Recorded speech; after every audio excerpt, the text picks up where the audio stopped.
I'd been doing that for, at the time, over 15 years, feeling very burnt out, feeling like I'm not really appreciating my family, being able to spend time with them as much. After a bad day at work, I thought, that's it. I can't keep this up.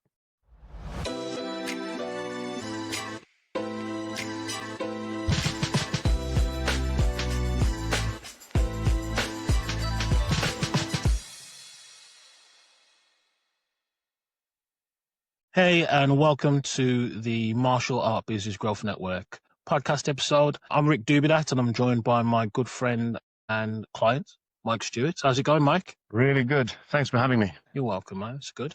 I thought we'd get on and do a follow-up talk about your successes, because you've been doing some amazing things in the martial arts, making a massive splash in your community. And we did one. How long ago was it when we did the first talk? 18 months ago, maybe? Yeah, about 18 months ago. Something like that. Yeah, so I thought we'd do a catch-up and stuff, because you made some massive changes and ridiculous growth since then. So I thought we'd talk about that. You want to introduce yourself? Tell them who you are, what you do, and the overview. Okay, thank you. Yes, my name is Mike Stewart. I run Solent Family Martial Arts Club, and we're based on the South Coast. I'm also a secondary school teacher on the side. Awesome, that's good. So we're going to get straight into it, right? So in the beginning, right, how was the business kind of feeling before we started working together? Well, your timing was impeccable, really, because I was working full-time in education. I was a head of year, safeguarding lead as well. I'd been doing that for, at the time, over 15 years, feeling very burnt out, feeling like I'm not really appreciating my family, being able to spend time with them as much. And people kept telling me, who knew that I did martial arts, that I should start up a club, because it's something I used to be good at back in the day. I eventually, after a bad day at work, bit the bullet and thought, that's it. I can't keep this up to retirement. I've got to do something, chase my passion, that sort of thing. And with ignorance, I thought that people just open and people flock in. That's it. Yeah, so I started. Yeah. Yeah, I went through the whole, journey of self-doubt and excitement and everything. I'd ring up halls. They'd say they're available. I'd say, I'll take some time to think about it. And then one day my wife just said, you want to do it, just do it. So we put a marker down, and day one came, and I kid you not, tumbleweed blew through the hall. It was just my son and I. I had all my folders, posters, banners, pads, everything, but I didn't know about marketing. I put a couple of little, here we are, post, and that was it. And I thought that was enough, and it wasn't. But we persevered. It was around about November 2019. And slowly but surely, we had one person inquire, we had another. And by Christmas, I think we're up to about 6. And I thought, we're moving. Came out from Christmas, started getting quite a few inquiries. And then COVID hit. Yeah. And it was like, again, I think due to everything, conditioning, I was a half-empty person. I thought, there you go, try and do something. The universe comes and puts me back in my place. Only me. But we somehow kept our students, all 12 of them. They trained online through COVID with us. And it was hard work, putting material out, Zoom training from my spare room and all the rest of it. But once they all lifted, we due back on the Friday. And I think on Thursday we'd gotten used to doing, in COVID, they allowed you to walk with your family, go for your daily exercise. On the Thursday, we'd gone for a walk in the neighborhood, and I saw a post by you, something like, what's your dream, or what's it you want to do with your clubs, or what's your journey, something to that effect. And I just posted something, wouldn't mind having my own venue. And it kind of snowballed from there. Next thing I got a message from you saying, jump on a call, let's talk, let's see what we can do. And everything you said made a whole heap of sense to me. It was a bit like you knew me. You were saying things about how I work, where it was going, all the stuff I was very aware of and worried about. And so the journey began. 12 students in the books. Great. You started, you looked at how I worked, made some suggestions, added 1 or 2 programs, which were really easy. Again, even the class timings I hadn't considered, I just chucked them in here and there. We jigged them around, and very quickly, numbers were going up. Very quickly.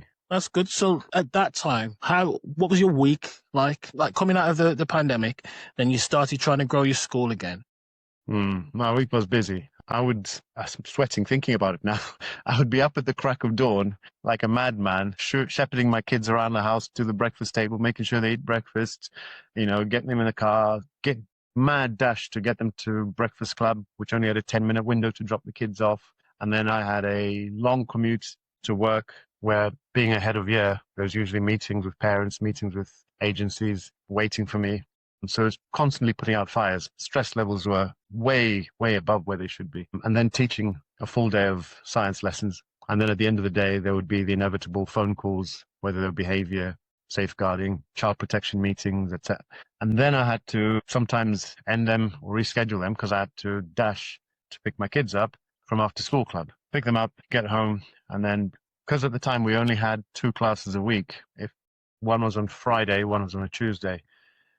I mean, most people would go home on a Friday thinking, oh, end of the week is brilliant. I was like Lewis Hamilton, trying to get home quickly, pick the kids up, sort them out, dash, pick up all the pads, put them in the car, get to the hall, set everything up. Sometimes I'd be setting a hall up while on the phone to, Southampton Children's Services, before everything started. So it was ridiculous. I was like an octopus, too many things going on.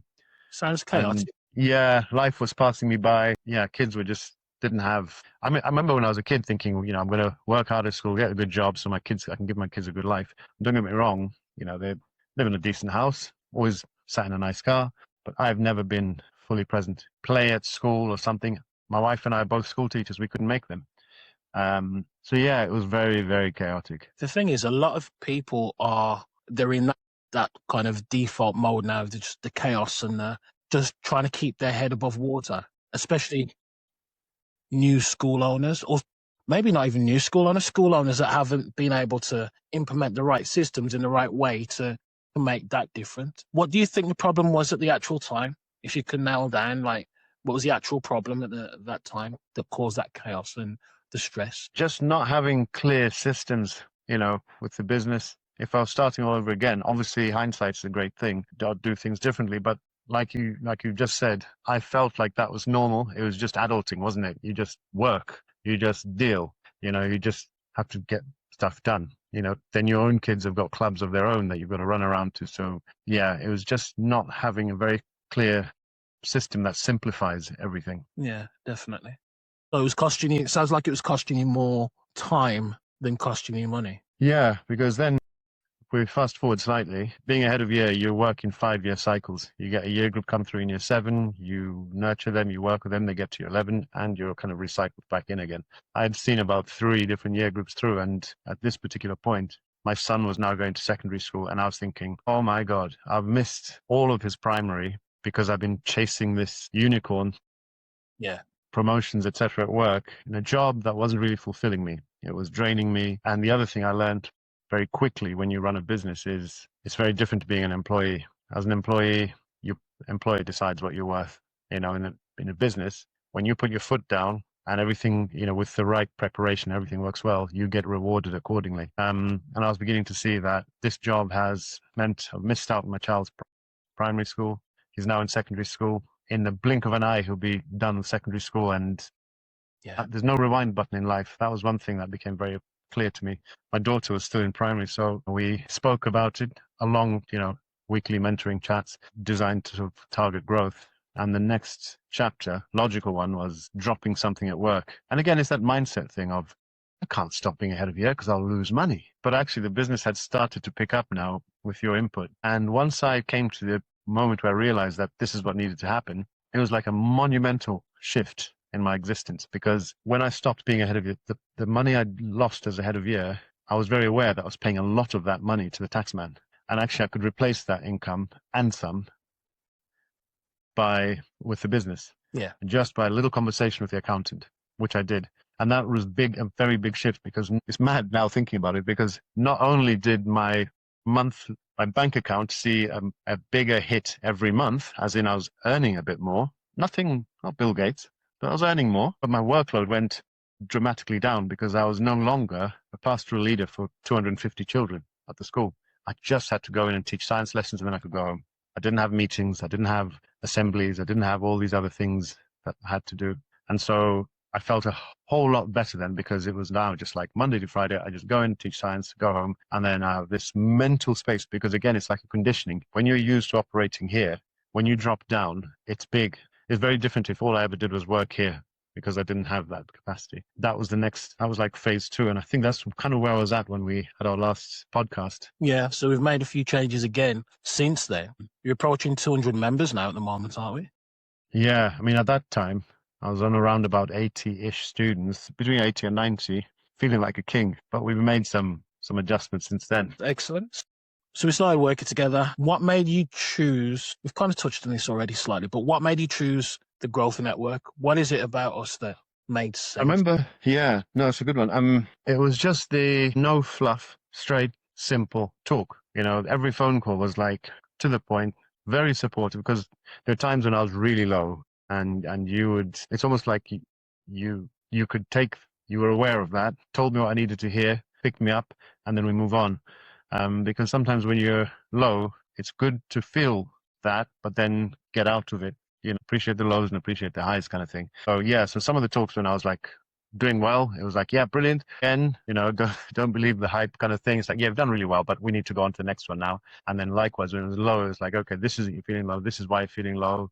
This is what's happened. This is why that's happened. Here's how we can fix it to move up from there. And it was that. And then when we had the first mastermind, I remember feeling really nervous about it, because on some of the calls we had, I was seeing people that I was aware of on social media, or I'd encountered at other networks, and I was thinking, I had imposter syndrome. I thought, what's little old me going to do sat in a room with those guys? But when I got there, they could not have been more welcoming. There was no egos. It was very supportive, and yeah, it was just very approachable humans, not arrogant. I don't know, 500 students. Look at you, kind of thing. It wasn't. And every time I came in with something actionable, something I could implement within my business to take it that extra 1%, Yeah, which was important. I think that's one of the things that, as you know, we pride ourselves on. It's like there are no egos within the Growth Network. It doesn't matter if somebody could come in and we've had it. People coming like with 1,000 members. The thing is, there's a reason why you're here. 1,000 members might not mean success. It means you've got lots of members and lots of revenue. But if on the flip side, you're running around like a headless chicken, not having systems in place, then how valuable is that 1,000 members? You know what I mean? And there's no ego within the group or anything. That's why everybody helps each other, and it's cool. It's nice. It's a nice group to be a part of and to run, definitely. So Definitely. we implemented quite a few systems along the journey, different systems using our roadmap and everything, but then also new innovative systems to stay ahead. So what systems did we put in place that you remember at the kind of the beginning that helped you either understand things better or to get better results and grow your sport? One of them was having a pro shop. I always knew martial arts clubs sold stuff. Yeah. But it was like, how does it work? And then, in all honesty, when I first tried, felt like a bloody marketplace, really. It was just not very, very Stone Age. And so when you talked about having an online pro shop, it's like, wait, I'm not yet there. I haven't got the numbers to afford that. And actually, you made it so simple. And I'm glad I put it in early, because, now it's like almost daily, I get a little ping on my phone. I mean, we had our weekly meeting last night, and I think I had about 3 or 4 orders. So I remember saying to my wife when I got off our call, I said, yeah, I was learning stuff. I was making money while it's not implemented doing anything. again. Pro Shop Maximize is a big one.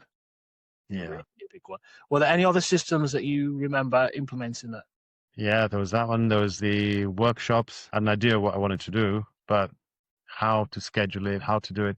And I remember at the time we talked about it, and I said, oh, short and sweet kind of one. And you said about how some people start off when they do workshops or seminars and do hour, 2 hours, and then that is the norm. We did it slightly differently, and you helped me do that. And it sold out. It sold out very quickly. And I remember sort of thinking, wow. And that one workshop paid for our family holiday that summer. It was really nice. Was that from the Event Maximizer? Yeah, it was. That's right. And there's an update for that, actually, that's coming in the which is pretty cool. I've been testing it for the past 6 to 8 months, and it's been a massive eye opener. But yeah, so it's cool. So what doubts do you think you had before starting with the Growth Network or having coaching in general? It was affordability. I had gone to an event just before I'd started, and I'm not going to say the person's name, but remember them talking about the cost to it, and they have this many member program, that many member program, and I was like, that much? I haven't even got a single student. How can maybe when I've got like 100 students, I can. And it was that. And it was very much like what came first, the chicken or the egg. So when you reached out and talked about coaching, I remember the same doubts came in. It's like chicken or the egg kind of thing. Like, I can't afford that. But what was really good was at that other course I'd gone to, when I watched that, I witnessed a very hard sell. Literally pen in hand, literally all you've got. And when you're not sure and you're sort of risk averse, literally I could heart was going boom, and I kind of just blend into the wall and walk away because I didn't want the guy to look at me and go, you're next. But with you, it was like very clear breakdown. Yes, there's a sum of money to pay, but once I understood everything that you put on the plate and what you had to offer, it was very clear to see the map to say that actually that was nothing compared to what I would be making in the end. And it was a no-brainer then. It was just, yeah. And the results followed so quickly. Yeah. I think the first suggestion you made or tweaked my business instantly paid for that. Yeah. That's always the aim. It's the first 3, maybe I shouldn't be sharing this, but the first 3 implemented systems and changes should pay for the coaching. And usually it's not that hard for us because, like say, we've got that roadmap and we've got the systems that are tweaked and updated on a regular basis, as you know. So yeah, it's always the same thing. I have it when I've got coaches as well. You know what I mean? I make sure that I'm accountable to somebody and something. I have the same stress, like how much? And I pay a hell of a lot more than what I charge, like a lot more. But when you're in there, you're around the right people, giving you the right advice. I think it's invaluable. It really is. Really is, because business can be lonely. Okay, so let's talk about impact and numbers, because I don't want to take away from the fact that, yes, you've implemented the systems and the systems work, but you have to show up in order for them to work.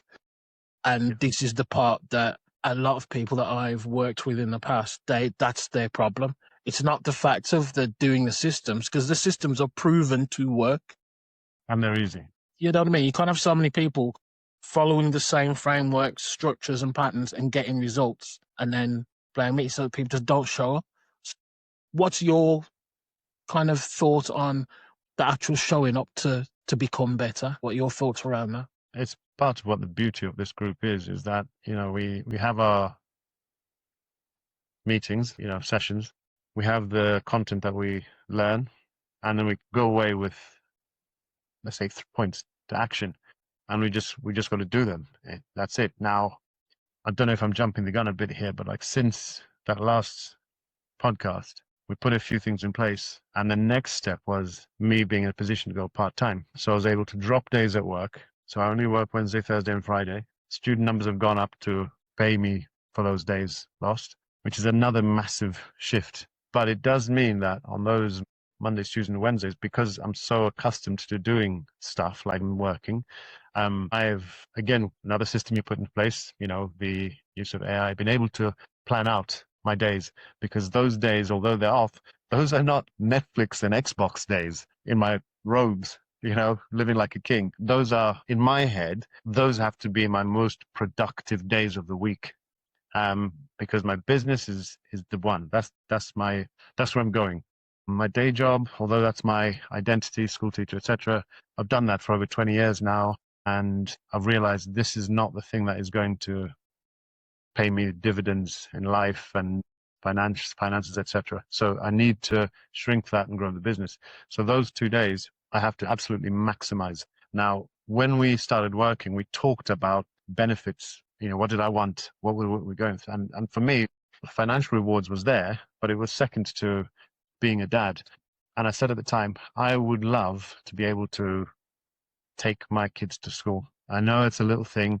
Some may take that for granted. I don't know. But for me personally, I'd like to take my kids to school, because I was literally shooing them out the door at Breakfast Club and wheels spinning out to where to be next. It sickens me still to think back of like these kids who just had to adhere to my schedule, and they're only kids. So yeah, it kind of gets me a little bit emotional talking about that. But anyway, it was to take my kids to school.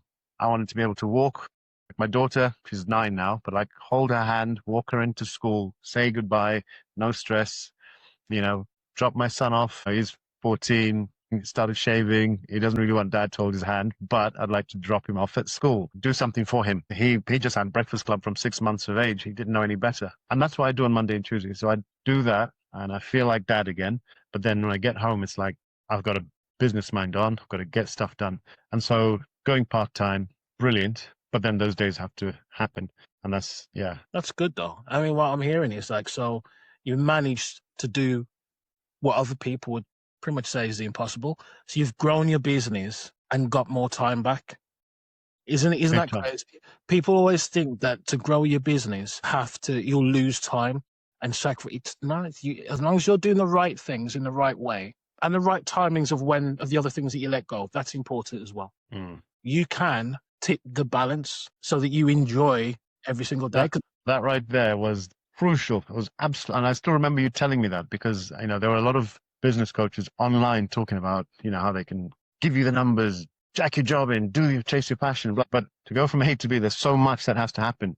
And you always talked about tipping slowly out, which made much more sense to me because I thought, okay, I jack my job in. What if this doesn't work? Or what if another something? But you always had, no, we prepare. We prepare for each step very carefully until we sensibly do it. And that really resonated well with me. Again, it's systemizing it. And then I don't know, because exactly what I did. Because I wanted to leave my job. My job was in like tech software houses. Excuse me, very unprofessional. But the reality of just dropping one thing and going on in another, I understand how that can work because your back's against the wall. But is it the sensible thing to do?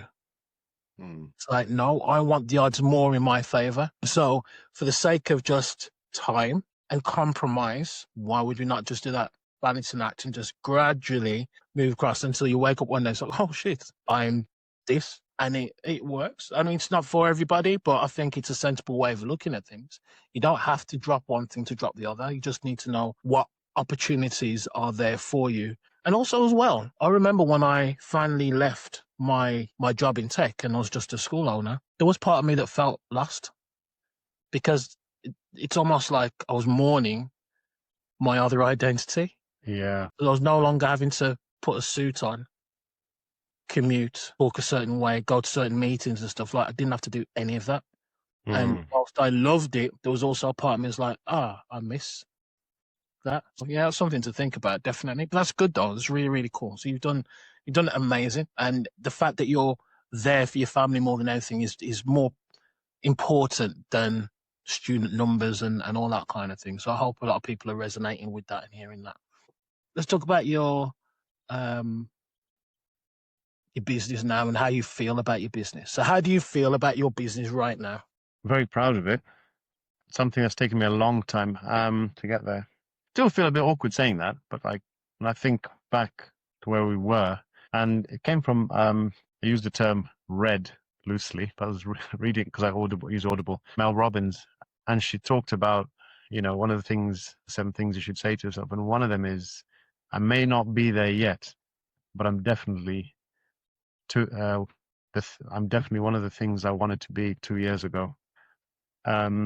Although I'm not yet a full-time professional martial arts business owner full-time yet, the guy I am now 2 years ago was just a dream.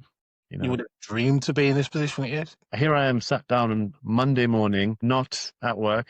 Sundays are bloody brilliant right now. I used to have Sunday blues. Like, yeah. Oh my God, work tomorrow. I watched Batman Begins for the first time last night. No, didn't know how good that was. And shout out to Andy Norman, by the way, who's one of my old instructors, who was the choreographer for Batman Begins. Hey, Andy. Yeah. And, so what, stress has disappeared now? Just back to work blues is gone. Things like, I'll tell you what used to bother us. My son's got a peanut allergy. My daughter has just recently grown out of her egg allergy. And what used to stress us was the hospital appointments, because hospital appointments, they don't ask you when, they tell you when you're coming in. So we'd get a letter saying, Thursday, 11 o'clock at the hospital, or Monday, 10 o'clock at the hospital. And then we had to go with the letter, cap in hand, to school, submit it, request leave, and wait for them to say, yes, you may have the day off to look after your child. Now, to a normal person, I'm going to the appointment. Yeah. But conditioning, working in education the way it is, such a broken system, to be honest, you don't see that. And one of the things that happened is, as my journey progressed, I got to the point where I would hand that in and go, say no, I'm going anyway. So that was much better. And now, fast forward to when I'm part-time, if it's a Monday, Tuesday, it's not an issue, is it? Not a problem. My wife has now gone part-time, so she doesn't work Thursday and Friday. Mm-hmm. So the only issue is if it's a Wednesday, but let's put it in. My son's got a dental appointment at the end of this month, and it's fallen on a Wednesday. I chucked it in. I saw in the form it says, have you had any days off in the last 12 months? Hell yeah. But my son's got his appointment. No, man, that's good. So where do you see the business going in the next 12 to 18 months? What's the plan? So we are still growth phase, because I still attend those masterminds of yours as the small club. I still have that mentality. I think it works for me because it keeps me chasing. I have to chase something. And although we're sort of around, we've got some decent numbers, we're not where I want to be. You got us to do our vision boards a while ago, and I eventually got mine done. And I have to still keep growing to get there, because if I suddenly go, I've got all these students right now, this is where I'll be. And this is not good enough. It's brilliant, but it's not good enough yet. So we're talked briefly about full-time venues. So I'm currently exploring that at the moment, looking at how viable that is. I've got some learning to do, but that's what I'm looking at, because I think that's what's going to sort of be our next big leap. We had our last big leap was adding a program, to our business. We were a taekwondo club. We do taekwondo and kickboxing now, and that was a nice big jump. But this is the next one, and this will be a very big one. So I have to plan it with your help, very carefully. Well, the blueprints there already for it. So whenever you're ready, just just pull the trigger on it. But the good thing is you've put the work in, because you've got a team.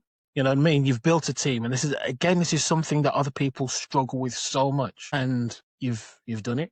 You know what I mean? Your school hasn't been around as long as some of the other clubs that are struggling with this, and you're smashing it. So you've got instructors working for you, your own instructors that you're developing, and they're getting better and better each week.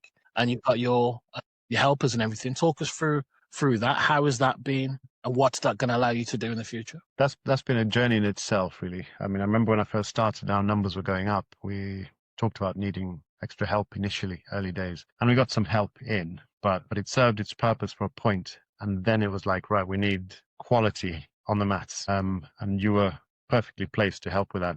So we started the Instructor University program, and we've got recruited some. That helped boost our revenue as well, taking them on. But in turn, it helped on the mats.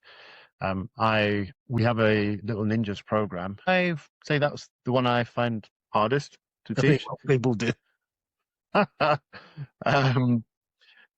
Yeah. So, but it's a popular one. We have a lot of Little Ninjas, and it's funny. The only way I can explain it is it's a short class, let's say on a Friday, but it takes more out of me than 3 classes, full classes after that.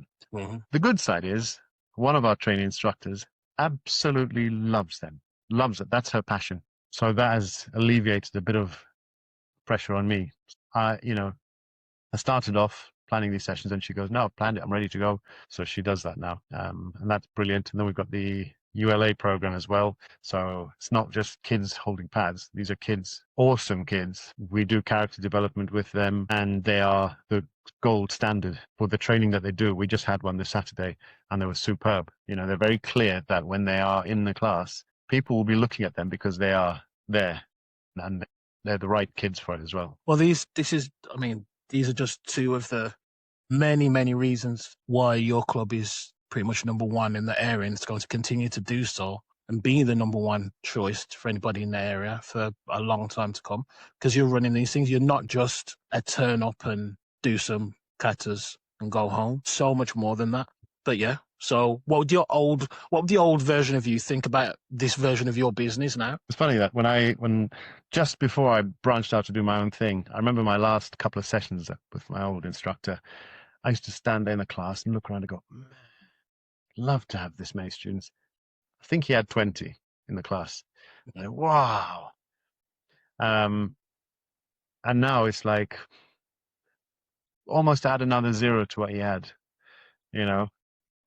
So I still can't believe it. So it's only, like I say, I'm very proud of where we are now, but I'm a bit nervous with it because for years I'd bump into friends or people would go, "Oh, your club's doing really well," and I go, "No, no, no, no, no, no." And even my wife used to say, "No, they are. It's doing really well," and she used to like pretty much berate me and tell me, "You need to be more, proud of what you've got." And I used to say, "I don't see it because I have always got my head down, looking at the next goal, at the next goal."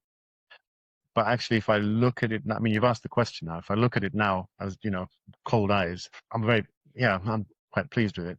Yeah. It should be. I think it Still definitely work to do, but definitely the guy 2 years ago would love to be where I'm at now. What would you say would happen if someone stays where you were? When you were at the stage you were at the beginning, what's going to happen to them if they stay? I wouldn't be here.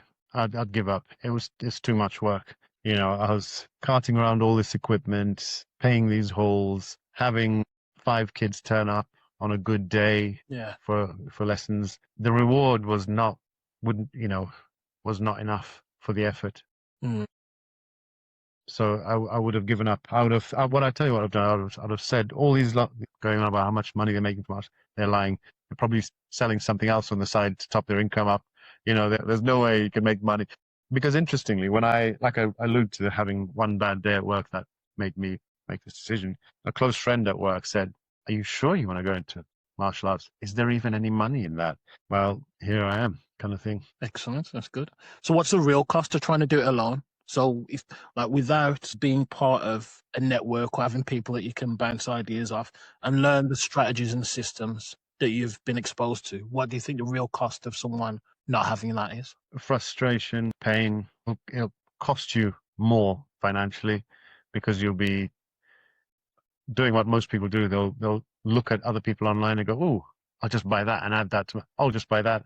But if you don't have the systems to attract and keep the students, that money is going to come in and go straight back out, and you'll be sort of left literally anything comes in, you'll just be paying straight out and not enough to pay yourself. And then it becomes, irritating because you start thinking, what am I doing this for? I always say to myself, be honest with yourself, like where you are right now and what you want, and be prepared. Put some work in because nothing good comes easy.